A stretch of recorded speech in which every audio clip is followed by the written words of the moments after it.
வெள்ளத்தில் பாதிக்கப்பட்ட பகுதிகளுக்கு அனைத்து உதவிகளையும் செய்வதாக பிரதமர் மோடி உறுதியளித்துள்ளார். இது தொடர்பாக ஆந்திர முதல்வர் சந்திரபாபு நாயுடு, தெலுங்கானா முதல்வர் ரேவந்த் ரெட்டி ஆகியோரிடம் தொலைபேசியில் உரையாடும் போது இவ்வாறு தெரிவித்துள்ளார். வங்கக்கடலில் உருவான குறைந்த காற்றழுத்த தாழ்வு மண்டலத்தால் ஆந்திரா, தெலுங்கானா மாநிலங்களில் கனமழை பெய்து வருகிறது. இதனால் பல மாவட்டங்கள் தண்ணீரில் மூழ்கி குளங்கள், ஏரிகள் நிரம்பி ஊருக்குள் தண்ணீர் புகுந்துள்ளது. 5 மாவட்டங்களுக்கு உட்பட்ட 294 கிராமங்களில் வசித்து வரும் 13,000க்கும் அதிகமானோர் முகாம்களில் தங்க வைக்கப்பட்டு உள்ளனர். மாநிலத்தின் பெரும்பாலான இடங்களில் சாலைகள், தண்டவாளங்கள் நீரில் மூழ்கியுள்ளதால் சாலை மற்றும் தொடருந்து போக்குவரத்து பாதிக்கப்பட்டு உள்ளது.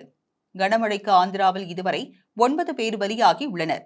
இந்நிலையில் ஆந்திர முதல்வர் சந்திரபாபு நாயுடு, தெலுங்கானா முதல்வர் ரேவந்த் ரெட்டி ஆகியோரிடம் தொலைபேசியில் பேசிய பிரதமர் மோடி, கனமழை மற்றும் வெள்ளத்தால் பாதிக்கப்பட்ட இரு மாநிலங்களின் நிலைமை குறித்து கேட்டறிந்துள்ளார்.